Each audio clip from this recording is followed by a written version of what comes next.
Okay, so we're back. This is test 4 of the official SAT exams, and this is the no calculator section, section 3.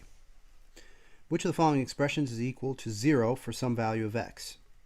Right, so we have these absolute value expressions. So we could try setting it equal to 0 and see what we get. So absolute value of x minus 1 is equal to 1. That seems possible, right? We can also t-chart it, of course, and solve out both equations explicitly, and that equals negative 1. So we add 1, x equals 2, add 1, x equals 0. So the two solutions for this first one are 2 and 0. So if you plug in 2 minus 1 is 1, minus 1 is 0. If you plug in 0 minus 1 is negative 1, minus 1, this one we would reject. But still, this one works, so A is valid. In the function above, b is a constant. If f of 6, this is x, and equals to 7, this is y. What is the value of f of negative 2? This is x. So, first step is let's plug in x and y. Of course, f of x, the whole thing represents y.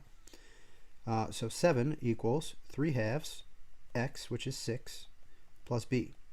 Now 6 over 2 is 3. 3 times 3 is 9. 7 equals 9 plus b. Subtract 9, and we get negative 2 equals b. Okay, now we can rewrite our original function. 3 halves x, instead of plus b, now we can put negative 2 in. Okay, and at this point we want to find f of negative 2, so we plug in negative 2 for x. 3 over 2, negative 2 minus 2. Negative 2 over 2 is negative 1. Negative 3 minus 2 is negative 5. Answer choice A. Okay, x over y equals 6, and x is equal to this. So first thing I would do is just plug this in for x here. So we get 4y plus 4 if I distribute over y equals 6. I can move the y over here diagonally because it is a factor. And then I could subtract 4y, and this cancels. I get 4 equals 2y. Divide by 2 on both sides, and I get 2 equals y. Choice A. And they're asking for y, always double check. What is f of minus 3x? So I just have to plug in minus 3x for x. Okay. And when I multiply that through, I get 6x plus 5. Choice B. Which of the following is equivalent to the expression above? Okay. So the first step is I would FOIL out. So 2x times 4x. That would give me 8x squared. Then inside is 4x. Outside is 2x. And last is 1. So 8x squared plus 6x plus 1. Then I have to remember I need to multiply through by 3. So that's 24x squared plus 18x plus 3. Which of the following must also be true? Okay, so here I have a binomial, put parentheses on it. Now I will cross multiply. So I get 7 quantity a minus b equals 3b.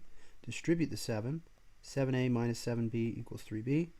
Add 7b. And I get 7a equals to 10b. And at this point, I will try to isolate a over b. So I move the b underneath.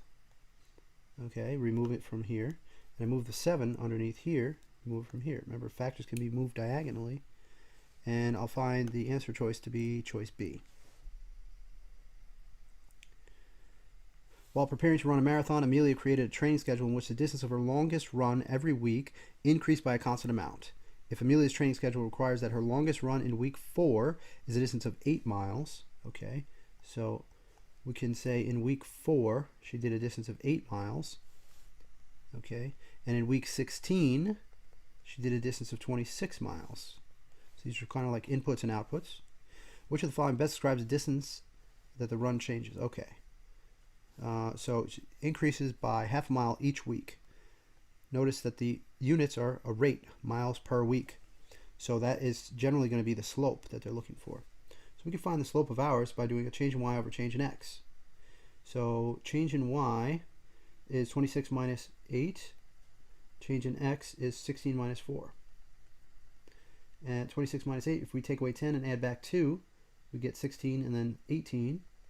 And dividing, subtract by 16 minus 4 is 12. And then we could say this is 9 times 2 and 6 times 2. The 2's cancel. And then we could say this is 3 times 3 and this is 3 times 2. The 3's cancel. So we end up with 3 halves, also known as 1.5. So I would choose answer choice D. It increases by 1.5 miles per week. Which of the following equations represents a line that is parallel to the line with this equation? So when we're looking for parallel, we want the same slope. So we want a slope of -3. So we could put each of these into y equals mx plus b form, but perhaps a different option would actually be to put this into the same form that we have down below.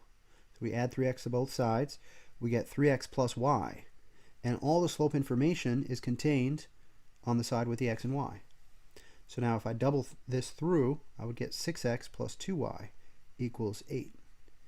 And notice that A has the same information on the left-hand side. Number 9. So first we'll square both sides. X minus A equals, we have to square this, which means FOIL. Okay, so we'd get x squared minus 4x, that's minus 8x, plus 16. Now we can minus the x. We get x squared minus 9x plus 16. And A is equal to 2. So let's replace this with a minus 2. Add 2 to both sides. And we get x squared minus 9x plus 18 equals 0. Now we have to factor this down. So difference, we'd have basically trinomial factoring. Same negative, so both negative. 18, no. 6 and 3 would work, right?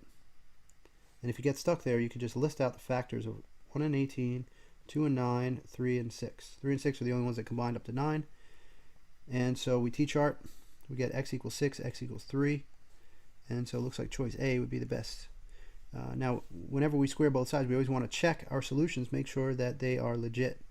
So we plug in square root of 6 minus A, and A again is 2, equals x, x would be 6 minus 4.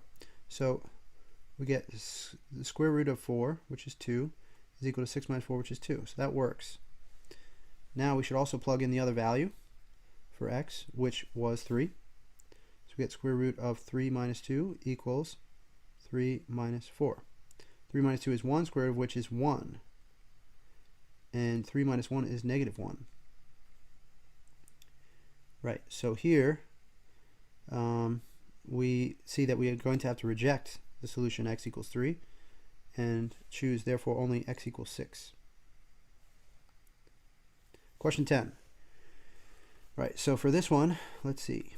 We have to divide equals 10. So the first thing is to move this t minus 5 up to here.